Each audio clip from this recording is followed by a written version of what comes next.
up next is a movie that, as I said earlier, it premiered at Sundance, and we actually went to the premiere of this movie, and it's the story of one of my favorite pop stars, a guy I also had an opportunity to spend a couple of hours with one time, the Luther Vandross, and of course, the movie or the documentary is called Luther Vandross, Never Too Much, and it is directed by Dawn Porter, who Charles and I just saw at the Middleburg Film Fest last month, who sat in on one of the panels that I actually was a part of. And let me just cut to the chase on this film, man, because Luther Vandross, man, I mean, I want to spend some time, but I know we don't have a lot of time left to do this. But Never Too Much is a documentary written and directed by Dawn Porter, who also serves as executive producer. It chronicles the life and career of icon Luther Vandross, who died 20 years ago, back in 2005.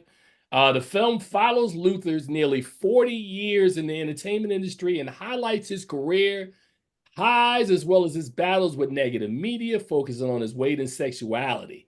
Footage from his performances and archive interviews, as well as interviews with his associates, are included. The film's subtitles are taken from one of Vandross's best songs, Never Too Much.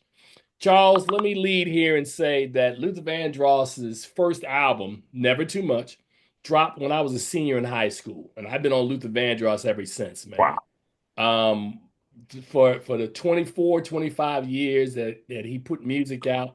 I remember um, buying every album Luther put out in the 80s, man, watching his meteoric rise, his battle, as we talked about, with his weight. I had the golden opportunity one time. I think I shared the story with you, Charles, that I was working at a radio station and they sent me to New York for a tribute to Burt Bacharach, right? And Mm. they had Okay. Dionne Warwick, Luther Vandross, Mike Myers, and Elvis Costello there, right? And I hung out on a sound check with Luther Vandross for like 2 hours, sitting next to him. We were laughing, cracking jokes.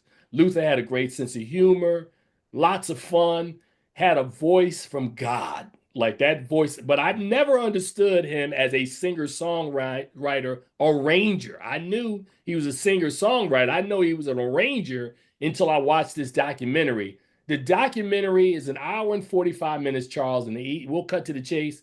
The first hour and 15, celebratory, right? You dancing every Yeah.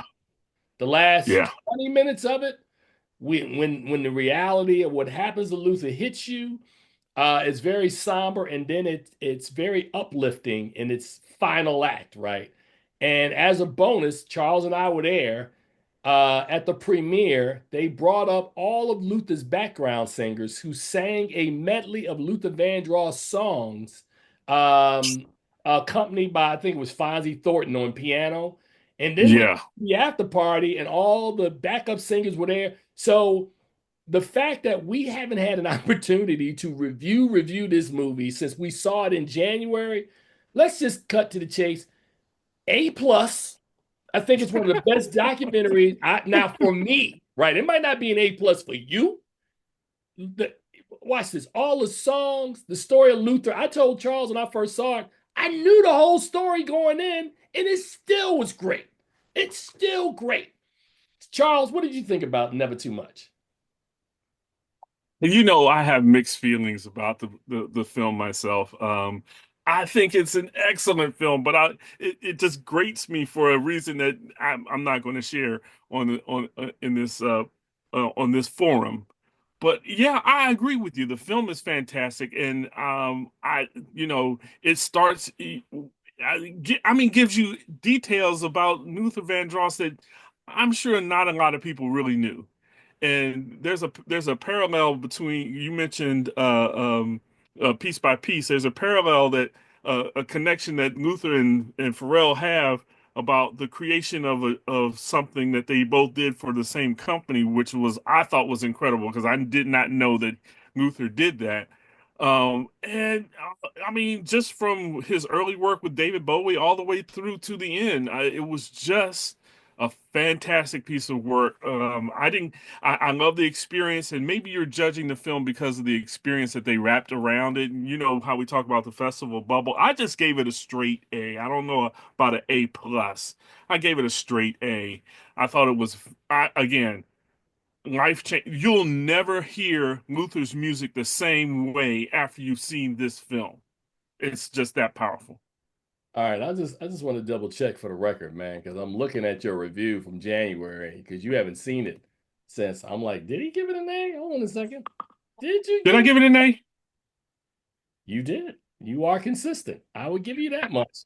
Luther Vandross, Never Too Much, man, opened earlier this week, man. If you go to the site, you will be able to see it and read Charles's review. I'm adjusting the date, Charles, to make it about today, so that folks can read your work because we know when we put it out in January, a lot of people didn't see it then, but you need to see it now, man. And it's on CNN Films. I'm not sure exactly how they're rolling this thing out, but it's a really good movie. It's a really good movie.